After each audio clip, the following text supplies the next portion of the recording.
दोस्तों नमस्कार, ये है मार्गदर्शन फॉर सिविल सर्विसेज। मैं अनुराग चौधरी।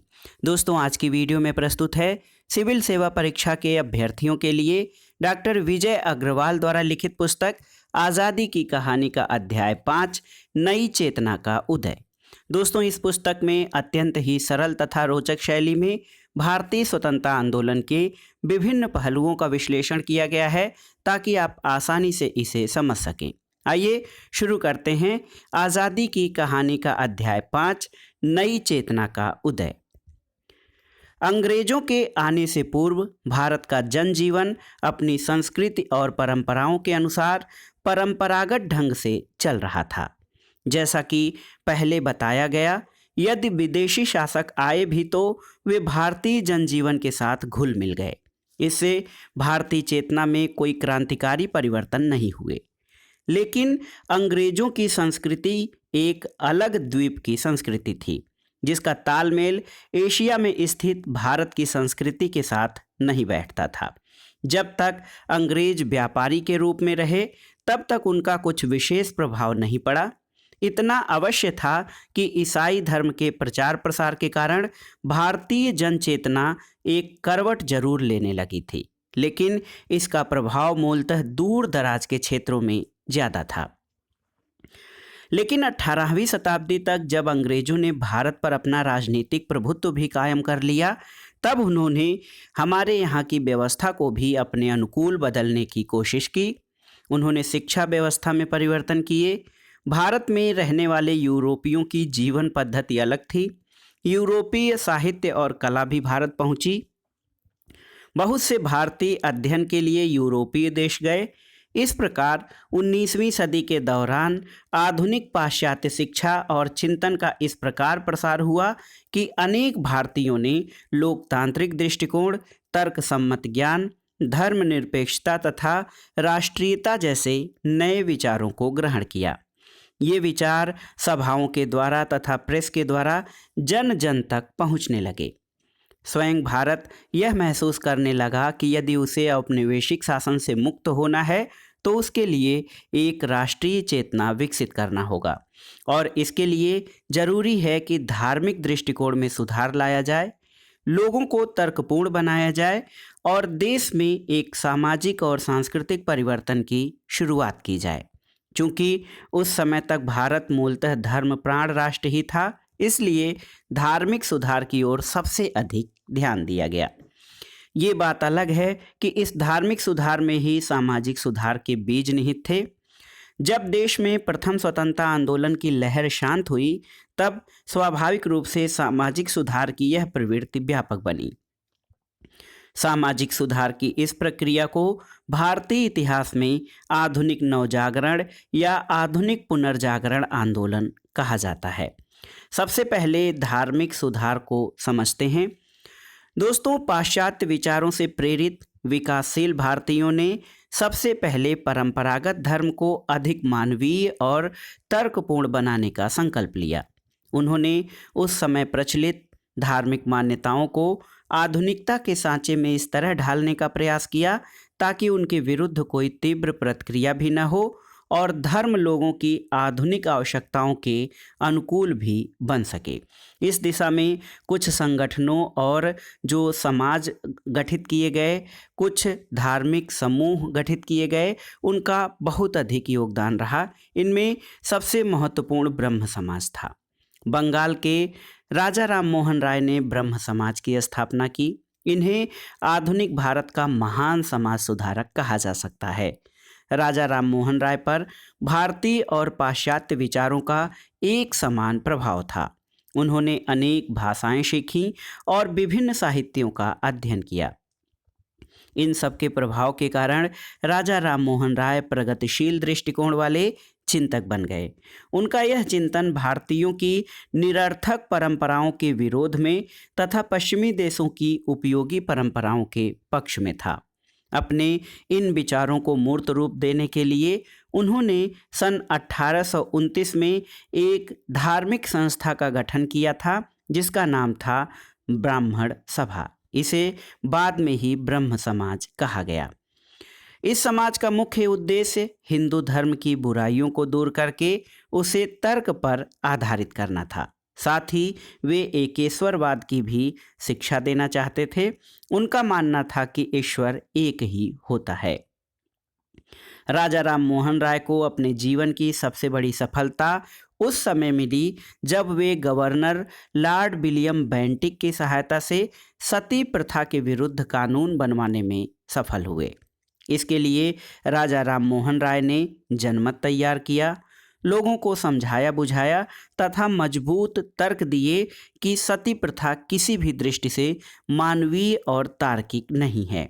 इसी के साथ उन्होंने इस दृष्टिकोण को भी बदलने का प्रयास किया कि हिंदू महिलाएं बुद्धि की दृष्टि से निम्न कोटि की होती हैं। उन्होंने बहुविवाह की भी आलोचना की। राजा राम मोहन राय अंग्रेजी शिक्षा के समर्थक थे। उनका मानना था कि भारत में आधुनिक शिक्षा का प्रसार अंग्रेजी भाषा के माध्यम से ही किया जा सकता है, लेकिन वे भारतीय शिक्षा के विरोधी नहीं थे। उन्होंने सन 1817 में कलकत्ता में जहां अपने खर्च से एक अंग्रेजी स्कूल की स्थापना की थी, वहीं सन 1825 में वेदांत कॉलेज की भी स्थापना की। शुरू में ब्रह्म समाज कुछ विशेष सफलता प्राप्त नहीं कर सका, लेकिन बाद में जब इस संस्था में रविन्द्रनाथ ठाकुर के पिता देवेंद्र नाथ ठाकुर शामिल हुए, तब इन्होंने उसमें नई जान डाली। देवेंद्र नाथ ठाकुर के नेतृत्व में ब्रह्म समाज ने विधवाओं के फिर से विवाह करने तथा नारी शिक्षा का समर्थन किया और बहुविवाह के विरोध में होने वाले आंदोलन का पक्ष लिया। ब्रह्म समाज की परंपरा को सन 1866 में केशव चंद्र सेन ने और सुदृढ़ किया। उन्होंने एक ईश्वर की पूजा की बात की और भारतीय समाज की कुरीतियों को दूर करने के प्रयास किए। उन्होंने यह भी कहा कि सभी पाश्चात्य चिंतन व्यर्थ नहीं है और उनके जो अच्छे गुण हैं, अच्छे विचार हैं, उनको हिंदू समाज में शामिल किया जाना चाहिए। इन्होंने ब्राह्मणवादी व्यवस्था तथा मूर्ति पूजा और अंधविश्वास का विरोध किया। ब्रह्म समाज ने जाति प्रथा, बाल विवाह के विरुद्ध भी आवाज़ उठाई। हालांकि ब्रह्म समाज का असर मूल रूप से बंगाल तक तथा थोड़े बहुत जो है देश के अन्य भागों के पढ़े लिखे लोगों तक ही रहा, लेकिन इसका महत्वपूर्ण योगदान ये है कि इसने समाज सुधार के क्षेत्र में क्रांति का बिगुल बजाने का काम किया। दूसरा महत्वपूर्ण संगठन आर्य समाज रहा। इसकी स्थापना स्वामी दयानंद सरस्वती ने सन 1875 में बम्बई में की थी। इस संगठन का कार्यक्षेत्र मुख्य रूप से उत्तर भारत रहा। इसके संस्थापक स्वामी दयानंद सरस्वती ने वेदों की ओर लौटो या बैक टू द वेदास का नारा दिया। उनका मानना था कि वेदों की परंपरा अत्यंत प्रगतिशील और तर्कवादी परंपरा थी, लेकिन स्वार्थी पंडे पुरोहितों ने बाद में पुराण आदि लिखकर वेदों की मूल भावना को दूषित कर दिया। इसलिए उन्होंने मूर्ति पूजा, कर्मकांड, पुरोहितवाद तथा जाति प्रथा का जबरदस्त विरोध किया। इस संस्था से जुड़े लाला हंसराज ने पाश्चात्य पद्धति के अनुसार शिक्षा देने के लिए देश में DAV स्कूलों की श्रृंखला प्रारंभ की। स्वामी श्रद्धानंद ने हरिद्वार के निकट गुरुकुल की स्थापना की। धीरे धीरे आर्य समाजियों को समाज में प्रगतिशील व्यक्ति माना जाने लगा। इन्होंने स्त्रियों की दशा सुधारने और उनके बीच शिक्षा का प्रचार प्रसार करने का सबसे बड़ा काम किया। ये सामाजिक समानता के समर्थक थे, इसलिए इन्होंने अस्पृश्यता और जाति प्रथा का विरोध किया। एक महत्वपूर्ण संस्था थियोसॉफिकल सोसाइटी थी।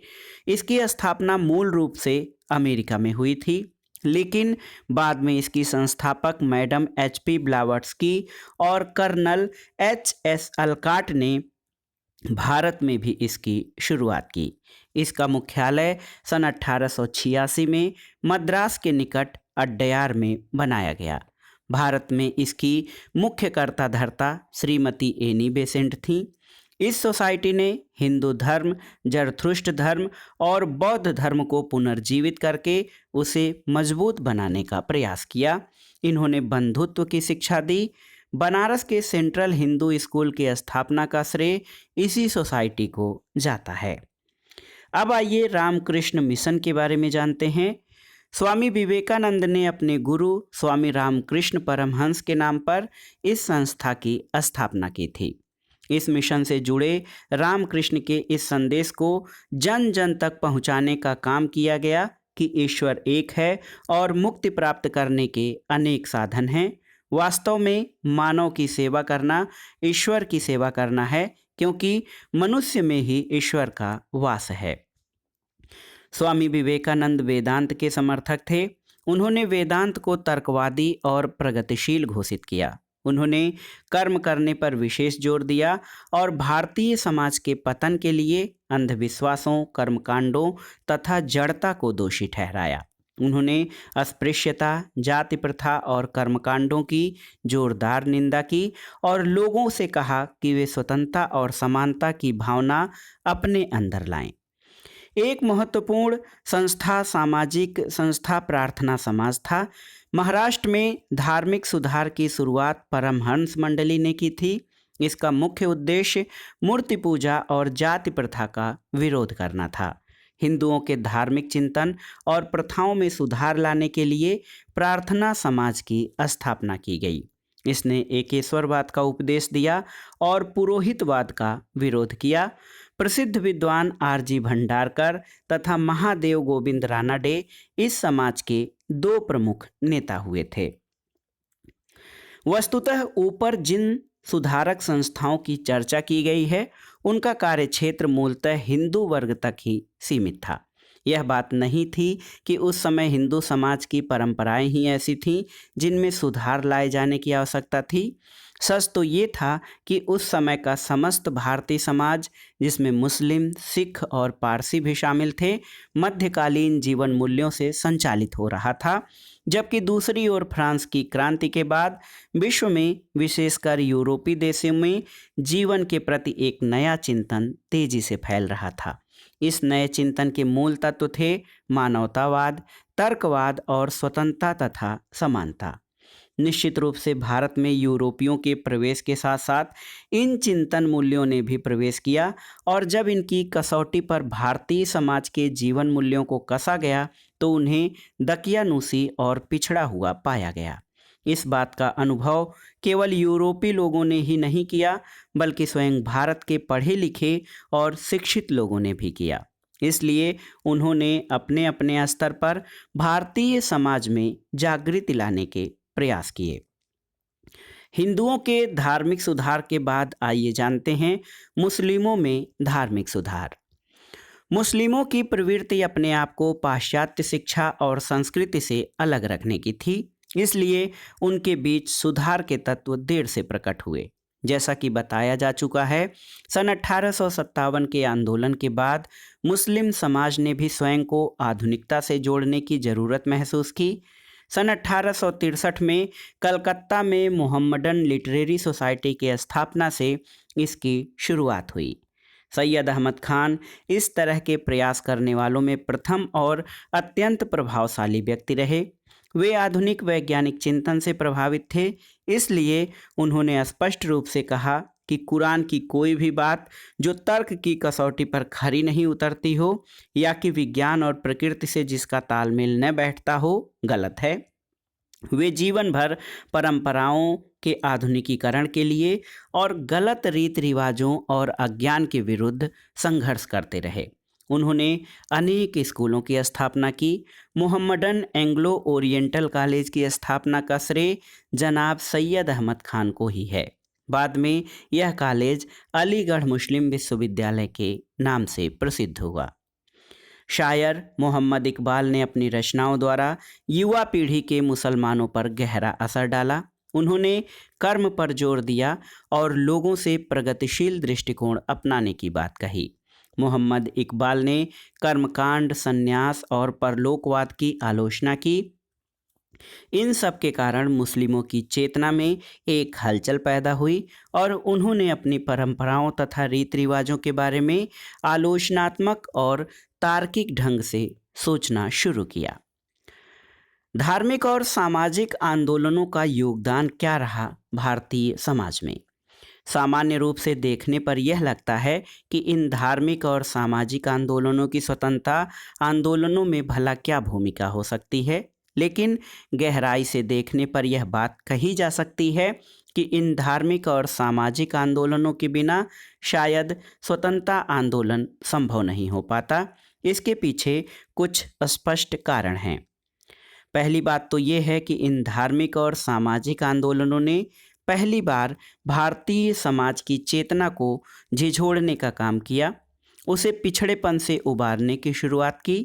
इन्होंने उसके सामने मानवतावादी जीवन दृष्टिकोण प्रस्तुत किया। इन सब के कारण भारतीय जनमानस में एक नई चेतना पैदा हुई। अपनी वर्तमान परिस्थितियों के प्रति एक असंतोष पैदा हुआ और वे एक नए सामाजिक स्वरूप का स्वप्न देखने लगे।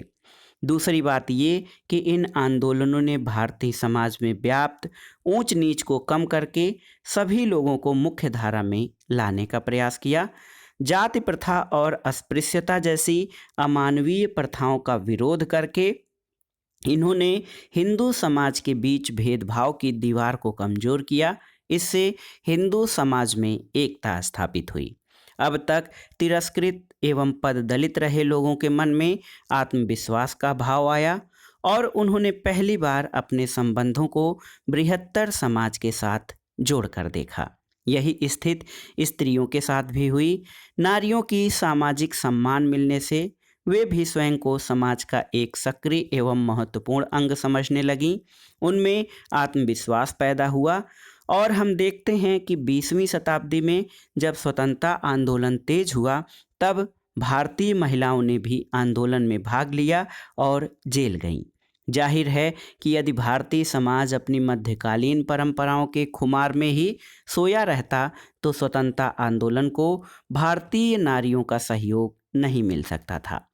तीसरी महत्वपूर्ण बात ये रही कि ये सामाजिक और धार्मिक आंदोलन पूरे देश में हुए। चूँकि भिन्न भिन्न आंदोलनों के उद्देश्य कमोबेश एक ही रहते थे, इसलिए कहा जा सकता है कि एक ही आंदोलन पूरे देश में व्याप्त था। इसके कारण पूरा देश एकजुट हो सकता था। ये कहना गलत होगा कि पूरे देश को राष्ट्रीयता के स्तर पर एक करने में इन सुधारवादी आंदोलनों की ऐतिहासिक भूमिका नहीं रही है। तो कुल मिलाकर देखा जाए तो आज़ादी की कहानी में जो नई चेतना का उदय रहा उसका सबसे महत्वपूर्ण प्रभाव ये रहा कि इसने भारतीयों को एकजुट करने का प्रयास किया। धार्मिक दकियानूसी भावनाओं को लोगों के मन से निकालने का प्रयास किया गया और जो समाज में व्याप्त कुरीतियाँ और विषमताएं विद्यमान थी उनको भी इन सामाजिक धार्मिक आंदोलनों के जरिए दूर करने का प्रयास किया गया और इसके कारण भारतीय जनता पाश्चात्य और यूरोपीय देशों के जो मूल्य थे स्वतंत्रता, समानता, मानवतावाद, तर्क और विश्लेषण, इन सब के जो है भावनाएं भारतीयों के मन में आ सकी और कुल मिलाकर ये चीज़ें कहीं न कहीं भारतीय स्वतंत्रता आंदोलन को आगे बढ़ाने में काफ़ी सहायक सिद्ध हुई। तो ये था दोस्तों आज़ादी की कहानी का अध्याय 5 नई चेतना का उदय। पुस्तक का अगला अध्याय अगले वीडियो में। तब तक हमारे चैनल से जुड़े रहें, वीडियो को लाइक करें, शेयर करें और मार्गदर्शन फॉर सिविल सर्विसेज को सब्सक्राइब करें। वीडियो देखने के लिए धन्यवाद दोस्तों। नमस्कार।